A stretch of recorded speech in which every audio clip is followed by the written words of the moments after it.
Para mí la corrupción es el cáncer de la democracia. Creo de que Odebrecht, primero no podemos reducir el fenómeno de la corrupción de América Latina únicamente a Odebrecht, pero sí la importancia que tiene Odebrecht es porque nos ha puesto sobre la mesa los profundos niveles de corrupción que afectan hoy no solamente a nuestra clase política, sino también a mucho de nuestra clase empresarial. Así que ahí hay un campanazo de alerta muy importante que nos obliga fundamentalmente a pasar de la política del escándalo. Yo creo que haya escándalo por los temas de corrupción me parece sano, porque antes había un mucho mayor nivel de tolerancia frente a la corrupción. Se decía roba pero hace. Bueno, ahora creo que los nuevos valores para muchas de nuestras sociedades ya no tienen ese nivel de tolerancia, lo cual es importante, y por eso estamos viendo escándalo tras escándalo que afecta a muchos de nuestros presidentes o expresidentes o altos dirigentes políticos y también empresarios. Pero no nos podemos quedar con la política del escándalo, tenemos que pasar de la política del escándalo a la política de las consecuencias. Es decir, el problema no es tan solo la corrupción, el problema fundamental es la impunidad frente a la corrupción. Yo estoy bregando, promoviendo un nunca más a la impunidad de la corrupción en América Latina. Y para ello necesitamos fundamentalmente un mayor compromiso desde lo más alto, que es desde lo más alto a nivel político. Decimos siempre, las escaleras se barren de arriba hacia abajo, el pez se pudre de la cabeza hacia atrás. Es decir, necesitamos ejemplo desde lo más alto y compromiso político. Necesitamos hacer una alianza público-privada entre que políticos y empresarios, junto con sociedad civil, hagan un gran acuerdo nacional. Esta para mí debería ser una de las principales políticas de Estado de una lucha efectiva contra la corrupción y contra la impunidad de la corrupción. Necesitamos mejorar nuestros marcos jurídicos, nuestros marcos regulatorios en materia de la lucha efectiva contra la corrupción, la imprescriptibilidad de los delitos por la corrupción, la extinción de dominio de todos los dominios y de todos los bienes adquiridos con producto de la corrupción, el tema de la inhabilitación política a aquellos políticos por un tiempo muy largo o de manera indefinida, aquellos políticos que hayan visto, o aquellos ciudadanos que ya hayan visto involucrados en escándalos de corrupción, todo el tema de la delación premiada, que es un instrumento que si es bien manejado ha dado muy buenos resultados en la lucha contra la corrupción, como lo demuestra el caso de Brasil.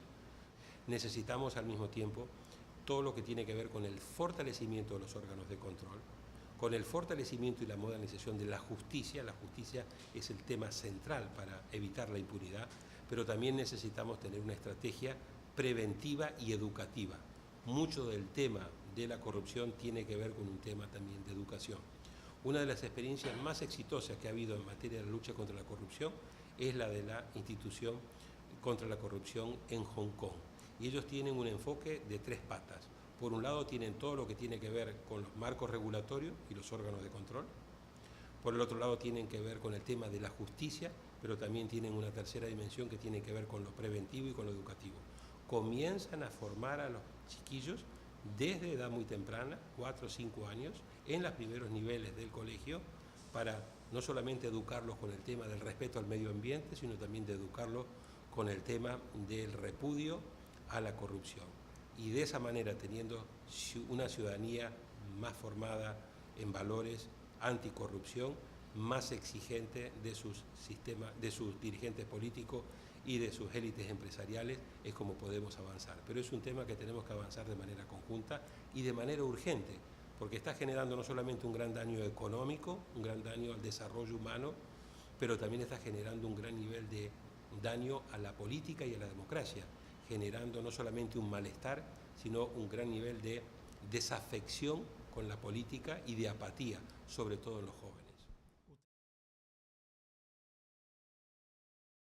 La juventud está decepcionada y está apática. ¿Qué podemos esperar? Tiene razones para estar decepcionada. Lo que hay que ayudar a nuestros hijos y a nuestros nietos es a entender claramente de que tienen todas las razones para estar enojados con la política, que tienen todas las razones para estar molestos con la política, pero que no tienen que cometer el error de que ese malestar con la política y con los políticos lleve dos consecuencias. Uno, de que todos son iguales.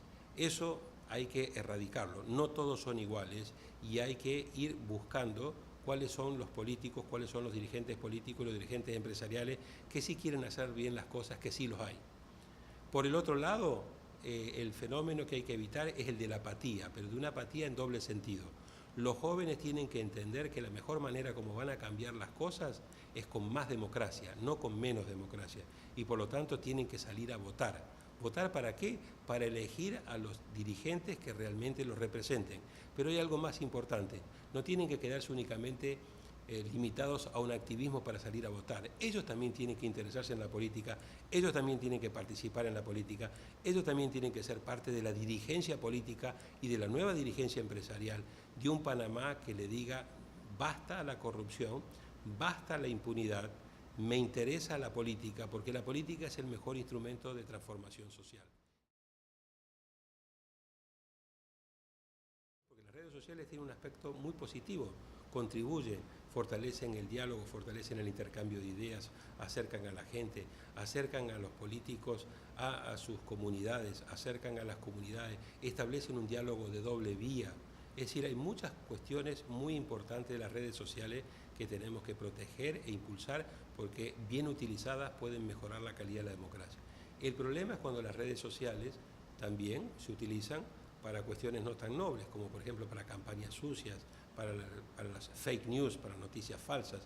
Ese es un tema que hay que ir viendo de manera inteligente, cómo se lo puede ir regulando, pero siempre teniendo cuidado que esa regulación no termine ejerciendo un excesivo control social o que termine afectando de manera fuerte el tema de la libertad de expresión.